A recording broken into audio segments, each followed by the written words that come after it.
A pretty weird way of getting a religious message across, but that's kind of the point. The Philosophy of Dragon Ball by Wisecrack. Let us go. Hey Wisecrack, Jared again, and today we're talking about everyone's favorite anime with an uncomfortable amount of underage crotch fondling. Hey, yo! Akira Toriyama's enduring and much beloved Dragon Ball.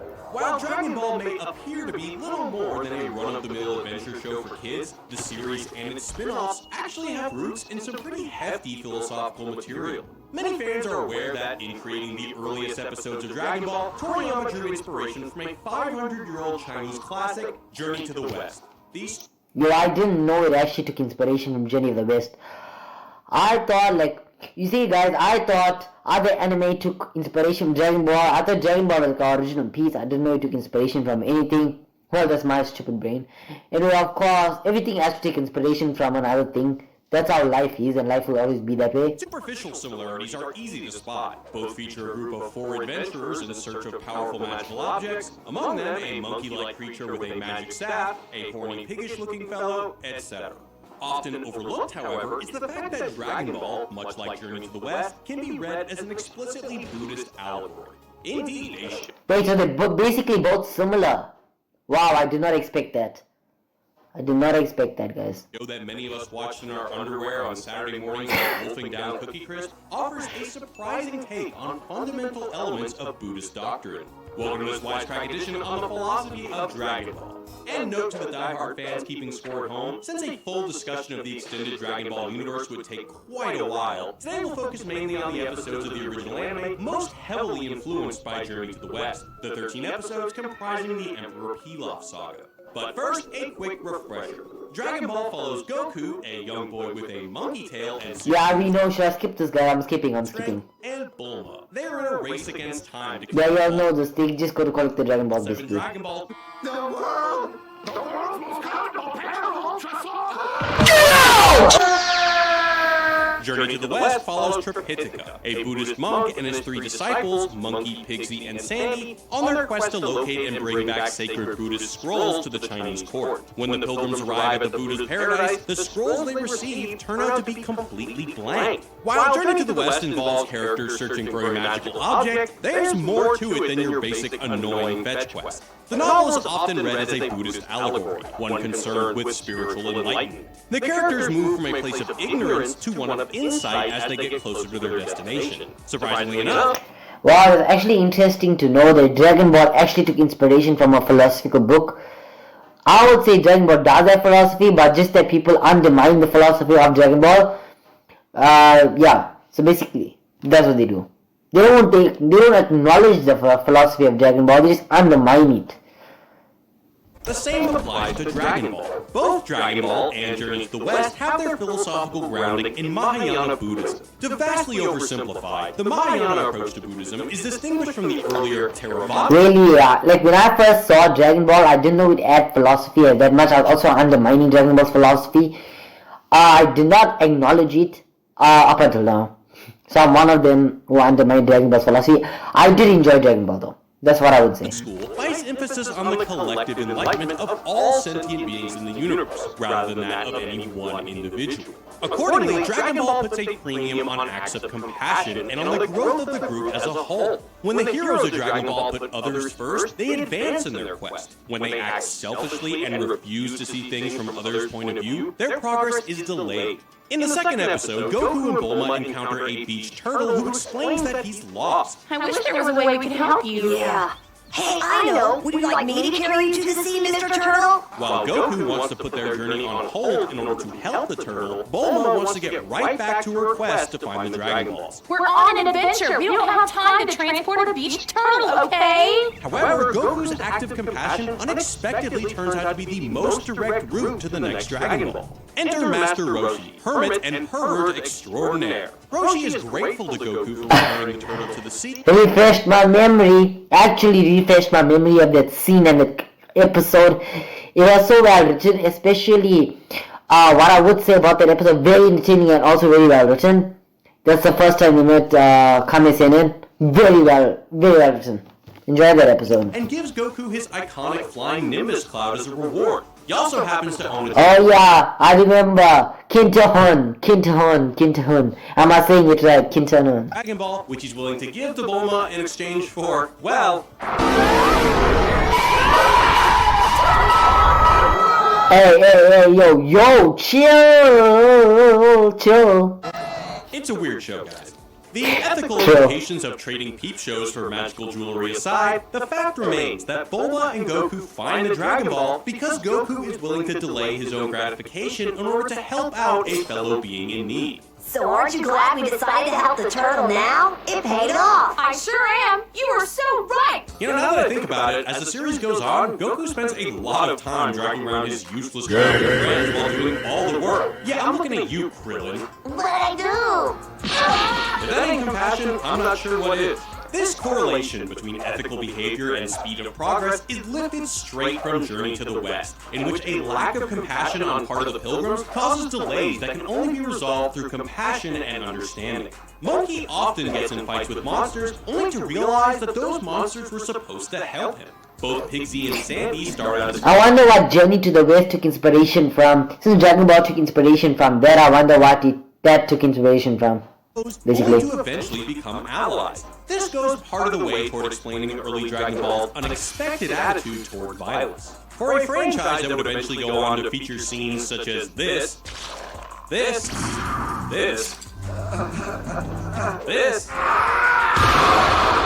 and this,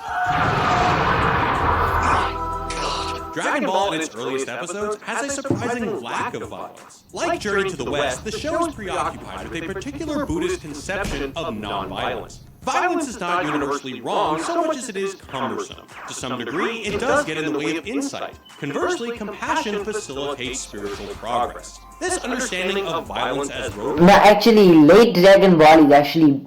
I would say early Dragon Ball, in my opinion, is better than late Dragon Ball. Even though late Dragon Ball does have better fights, early Dragon Ball is better written. And anyone can agree with me on this. Anyway. It's most clearly displayed with the Ox King. When the group first meets the Ox King, Goku tries to beat him up in order to clear the pathway of Fire Mountain and take his Dragon Ball. The enormous man barely feels Goku's attacks. For the duration of this fight, everyone involved is stuck in an unproductive, pointless cycle that gets the pilgrims nowhere. It is only when Goku and the Ox King begin to understand each other's needs through conversation that the team gets any closer to their goal. We're collecting these, and I think you have one. Hey, I think I've seen one. The dub voice sounds horrible. We want Goku subbed voice. Goku in the Japanese. Yes, of course you Goku's Japanese voice actor is Mwah! Chef's Kissy. can have it, my new little friend. Compassion and understanding, rather than violence, lead to the trade that eventually nets the team another Dragon Ball. Which is all well and good when you're dealing with a scary but ultimately harmless threat like the Ox King. But how should our heroes approach a threat that can't be reasoned with? According to writer Paul R. Fleischman, the Buddhist approach to nonviolence makes room for this kind of scenario. As he says, permitting someone else to perpetrate harm without consequences is not nonviolence. Defending innocent lives with violence... Yeah, but you gotta defend innocent lives. Like, that's the moral of it. You also gotta defend yourself in certain situations. Like, if someone tries to attack you, you gotta defend yourself. You can't let them attack you. Basically. So you're gonna be like Buddhist and you're gonna stand there and you're gonna let them attack you, no, right? But you are gonna fight back. But you're not gonna go full turbo mode on them. You know what? You get me? You feel me? Violent means is hardly ideal, but it's preferable to rigid pacifism. In the last few episodes... Yeah, but if you're stronger than the person and they attack you, you can dodge them and you can escape. That would be more peaceful than taking them head on and causing violence. See what I mean? Do not cause violence. Always avoid it if you can. That's what I always teach people. You know me? Feel me? To the Emperor Pilaf saga, the team is confronted with an existential threat when Goku turns into a giant ape at the side of the full moon and threatens to eat Bulma. So Yamcha, Puar, and Oolong cut off Goku's tail to save Bulma and stop Goku from... What is the best saga in the OG Dragon Ball? It wasn't a Pilaf saga, not for me basically. We had Ribbon Army saga? Nah. Was it though? I think it was the Tenkaichi Budokai, in my opinion, basically. He'd later regret. Their limited use of violence prevents worse violence down the road. This way, at least, nobody dies. This more nuanced understanding of violence would pop up in Toriyama's later work as well. Listen to Goku's description of himself in response to Frieza's question. What are you? I am the hope of the universe. I am the answer to all living things that cry out for peace. I am protector of the innocent. I am the light in the darkness. Oh, Goku! Give me chills on my spine every time I watch that scene. And people still try to downplay it. Goku dogs every anime character. I am truth. Ally to good, nightmare to you. Unlike the various villains that maim and murder throughout the series, Goku commits violent acts to preserve peace. Perhaps most interesting is how Dragon Ball handles the Buddhist concept of emptiness, the idea that things in themselves have no inherent or fixed essence. Early on, Toriyama asked us to consider this concept in relation to the Dragon Balls. Yeah, these gems have the power to do great things. And not so great. From the start, the series points out that the Dragon Balls are neither inherently good, bad, or anything in between. They're simply a store of potential energy used to fulfill wishes. Even so, the heroes revere them as a life-changing miracle. Their disposition toward the Dragon Balls mirrors the Pilgrims' attitude toward the sacred scrolls in Journey to the West. When the Buddha's assistants actually give them scrolls that are blank, they are more than a little pissed off, but they shouldn't be. Scholar Andrew Hui argues that the blankness of the scrolls is a material manifestation of the Buddhist doctrine of emptiness, a sign pointing to the nature of ultimate reality. The Buddha himself explains to the pilgrims. Yeah, cause basically it's emptiness. I mean, anything materialistic will be emptiness. But if it gives you joy, if it provides you joy, you can give it value based on the joy it provides you. Am I cooking something? As a matter of fact, it is such blank scrolls as these that are the true scriptures. By undercutting their expectations, the Buddha provides a profound lesson about the nature of reality, namely that it's empty of any inherent essence. In this way, the it doesn't add value until you give it value. rank actually advances their spiritual progress. A similar bait and switch occurs in Dragon Ball. Remember Oolong's panty wish? By ruining Pilaf's wish, Oolong undercuts the hero's expectations, turning something as momentous as the summoning of the Eternal Dragon into a joke. While the Dragon Balls may have provided Oolong with a pair of panties... Hey, every time you mention that shit, bro, come on, what are you doing, bro? What is that? Why do you keep on mentioning Oolong with a pair of panties, bro? Why? Why, dog? Which is not to say the journey was for nothing. Far from it. In both the show and the novel, the revelation of the quest's inherent emptiness serves as a catalyst for growth beyond what the characters expected. In the final... Yeah, I lost his tail because they had to pull it out for that. Did you watch Dragon Ball? I'm pretty sure everyone watched it, so I can spoil it. Because a lot of you did watch Dragon Ball, so yeah.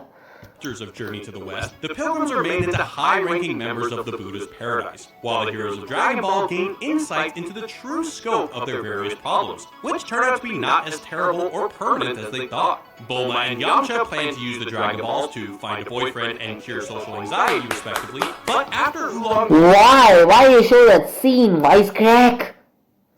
Stunt, they realize the solution to their mutual problem has been in front of them the whole time. They agree to get together on the spot. Bulma lets go of her need for perfection, and Yamcha lets go of his fear. Even Oolong, who we first meet kidnapping young girls to staff his would-be harem, has learned to find happiness in thinking about others besides himself. When asked whether he will accompany Yamcha and Bulma to the city, he says, Oh, well, I guess I'll go. You guys need me. So, turtles, flashing, panties, and more. All in all, a pretty weird way of getting a religious message across, but that's kind of the point. Mahayana Buddhism, with its emphasis on teaching and collective enlightenment, is big into the concept of skillful means, or the guiding of sentient beings toward enlightenment according to their current abilities. In other words, meeting people where they're at. Yeah. One way to meet people where they're at is to dispense with the dry lecturing and tell them a damn good story. And this is exactly what Dragon Ball and Journey to the West... Yeah, it basically gives philosophy without being too menacing, without being like a shadow. Like, the philosophy in Dragon Ball, they made it fun for the kids, and they also give you experience philosophy, basically. That's what I'm doing now. And what Wisecrack is doing basically in his video. I'm just reacting. Dude. With engaging plot lines, creative characters, True. and that is I just said that. incredibly tense and hilarious, Dragon Ball successfully weaves Buddhist morals into a story that people love to come back to again and again. And it's badass. Thanks for watching, Wisecrack. If you can't get it... Yo, W video, Wisecrack.